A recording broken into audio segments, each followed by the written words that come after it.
A gente continua falando sobre o Rio de Janeiro, mas muda totalmente de assunto e recebendo aqui um entrevistado bastante importante, porque o estado decretou epidemia de dengue. Já são 4 pessoas mortas e mais de 60 mil casos notificados. Mais da metade das mortes e dos registros estão na capital fluminense. Então, para a gente poder falar sobre esse assunto, a gente conversa agora com o secretário do município, secretário de Saúde, Daniel Sorans. Secretário, obrigada pela gentileza, hein? Não é a primeira vez que conversamos, infelizmente os assuntos envolvendo saúde, né? Eles são urgentes e esses assuntos que precisam de atenção. Então, quero começar lhe ouvindo, por favor, o que exatamente, neste momento, vocês estão, assim, pedindo, mais do que pedindo para a população, mas vocês fazendo para conseguir evitar a disseminação da doença. Bem-vindo mais uma vez. Beleza, bom dia. A gente já, no ano de 2024, alcança o mesmo número de casos de dengue do ano de 2023. O número de casos aumenta muito rápido, numa velocidade muito expressiva, não só no Rio, mas em todo o Brasil. Mas no Rio é uma preocupação especial. Então, a gente tem insistido muito, Elisa, com toda a população, de que cada 3 casos de dengue, 2 estão no próprio domicílio do paciente. Então, é muito importante que as pessoas estejam atentas a eliminar os focos do mosquito no seu próprio domicílio. Elisa, outro ponto muito importante numa epidemia é identificar precocemente a doença, começar rapidamente o tratamento. Então, em caso de febre, dor no corpo, é muito importante procurar uma unidade de saúde. Por isso, a gente ampliou muito a rede assistencial. São 11 pontos de atendimento que a gente chama de polos de dengue, para ampliar nossa capacidade assistencial em mais de 1.200 atendimentos dia, porque o diagnóstico precoce, uma hidratação adequada, identificar precocemente aquela pessoa com dengue, pode evitar o agravamento da doença, pode evitar uma internação e pode evitar um óbito. O Rio de Janeiro, o estado, já completa 5 óbitos e a capital já tem 2 óbitos. Os 2 óbitos da capital foram em adultos jovens, uma pessoa de 23 anos e outra de 45 anos. Então, a dengue é uma doença conhecida e o diagnóstico precoce, o tratamento precoce pode fazer muita diferença, Elisa. Secretário, então, atualizando, que bom, você acaba de nos trazer, então, a atualização. Eu citei 4 mortes, mas esse número já subiu para 5 em todo o estado?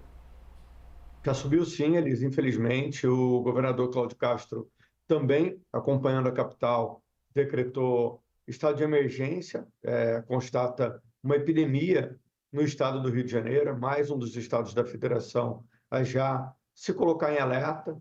Isso é muito importante para mobilizar a todos no combate ao vetor e também para mobilizar as cidades para ampliarem a sua rede assistencial para garantir o atendimento adequado às pessoas que têm dengue. A gente tem, nesse momento, um cenário muito propício, chuvas, alagamento, calor intenso, somado com a circulação da dengue tipo 1, da dengue tipo 2 e da dengue tipo 4. É a primeira vez na nossa história que a gente tem 3 sorotipos circulando simultaneamente. Então, é um cenário muito propício aí ao aumento do número de casos. Secretário, quais são as características geográficas até do Rio de Janeiro ou eventualmente de comportamento dos moradores, das comunidades que aumentam para vocês esse tipo de problema? Até citando, por exemplo, aqui no interior do estado de São Paulo, existem cidades que têm um alto número de dengue, não exatamente pelo comportamento das pessoas, mas porque são cidades muito floridas e flores com características de acumularem água. Que coisa, né? Olha só o que a gente que a gente observa com a dengue. Flores que acumulam água e o bichinho vai se reproduzir ali. No Rio de Janeiro, o que mais chama a atenção de vocês? Qual que é a complexidade? Beleza, o Aedes aegypti, ele é um mosquito muito adaptado a grandes centros urbanos, porque ele nasce na água limpa. Então, qualquer reservatório de planta, caixa d'água destampada, aquela área de gelo atrás da geladeira, às vezes um quintal com garrafas que recebam águas de chuva, são muito propícios à proliferação desse mosquito. E a dengue ainda tem um facilitador, que quando o número de casos de dengue vai aumentando, aumenta a probabilidade do Aedes aegypti picar uma pessoa com a doença e transmitir para outra pessoa sem a doença. Então, o adensamento urbano, somado com os hábitos de vida e com a possibilidade de acumular água limpa parada, forma um cenário muito propício. Já há muitos anos, né, há 50 anos, o Rio de Janeiro vive epidemias de dengue espaçadas, e a gente sabe que o maior problema mesmo são as casas e os quintais. Então, casa com quintal, com acúmulo de materiais, sempre são um local muito propício para dengue. Como já foi no passado também, Elisa, Uhum. com febre amarela, com outras doenças transmitidas por mosquito. Secretário, sobre vacinação, eu estou aqui ainda, está reverberando na minha cabeça 5 mortes, né? Inacreditável a gente perder 5 pessoas por causa da dengue. Imagina a dor dessas famílias. Quanto à vacinação, é muito recente, né, que a gente começou a acompanhar esse ritmo de vacinação. Aí na cidade do Rio de Janeiro tem havido a vacinação? Inicialmente era apenas um público, certo? De 10 a 14 anos. Qual que é o ritmo de vacinação hoje na cidade do Rio de Janeiro? Ou é só em outras cidades do estado? Exato, a gente espera já começar neste final de semana a vacinação para as crianças de 10 anos. A expectativa é conseguir vacinar as crianças de 10 a 14 anos. E também aqui no Rio de Janeiro, a gente está testando a vacina para dengue, a vacina da Qdenga, numa região específica, na região de Guaratiba, com o público de 18 há 40 anos. Então, a gente tem duas estratégias de vacinação na cidade do Rio de Janeiro que vão tomar mais escala essa semana. Elisa, talvez seja a única forma da gente eliminar a dengue, igual foi feito com a febre amarela, é com uma vacina bastante eficaz contra esse vírus aí tão terrível, né? Secretário, só confirma, o senhor falou agora há pouco sobre diferentes sorotipos circulando na cidade. O senhor pode explicar para a gente o que seria isso exatamente? São como diferentes versões da dengue circulando? Elisa, a gente tem 4 tipos de vírus da dengue, 4 variantes. A gente tem a dengue tipo 1, a dengue tipo 2, a dengue tipo 3 e a dengue tipo 4. Dependendo do período epidemiológico, dependendo da sazonalidade, esses vírus circulam de maior e menor intensidade. Então, hoje, a gente tem no Rio de Janeiro 3 sorotipos identificados circulantes, a dengue tipo 1, 2 e a dengue tipo 4. A pessoa, quando tem dengue, ela fica imune a um desses sorotipos, só que não ao outro. Então, como são diversos sorotipos circulantes pela primeira vez, quase toda a população não está imune. Então, isso aumenta ainda mais o número de casos e a probabilidade da gente ter mais casos de dengue na cidade.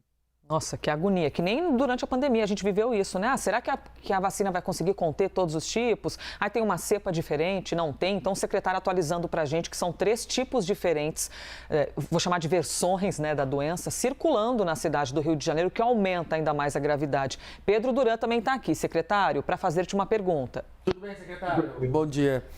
A gente sabe que hoje a dengue está chegando em cidades brasileiras onde ela nunca chegou na história. Não só aqui no Brasil, mas na França, em outros lugares do mundo, a dengue está batendo na porta pela primeira vez.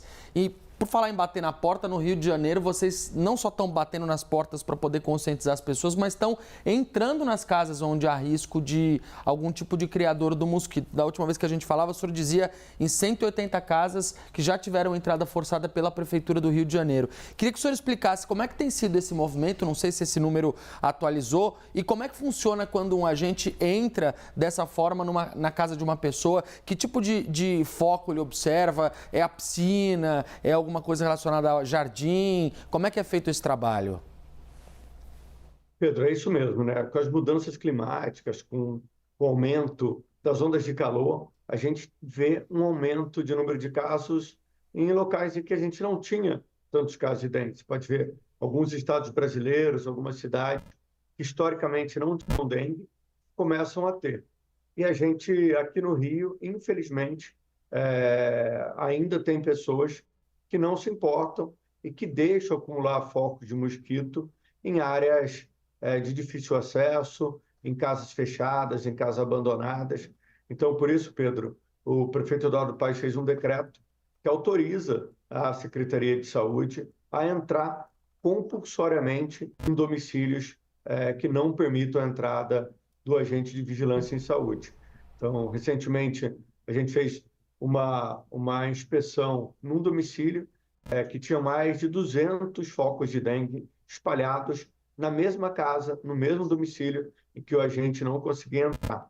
Essa casa foi multada, o dono do estabelecimento foi multado 2 vezes. A gente conseguiu eliminar os focos ali, mas o dano que ele causou para aquela região toda não tem tamanho. Então, a gente tem feito muitas dessas visitas. O agente de vigilância em saúde notifica aquele proprietário. Após a primeira notificação, a gente publica em diário oficial e faz a entrada compulsória junto com a Guarda Municipal. É uma medida que a gente não gosta de fazer, que é uma exceção, mas infelizmente, Pedro, tem sido necessário. Secretário, mais uma pergunta muito importante para fazer-te, para a gente gerar informação para quem nos assiste. Os primeiros sintomas muito básicos, assim, o que vocês estão observando aí no Rio de Janeiro? E se dependendo dessa cepa, desse sorotipo, o sintoma pode mudar?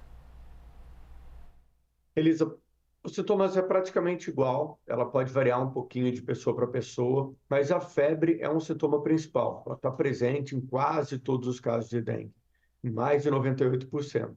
Depois da febre, a gente tem a dor no corpo e tem uma dor muito clássica, aquela dor de cabeça atrás dos olhos, que o médico chama de dor retroorbitária, que a gente chama de dor retroorbitária.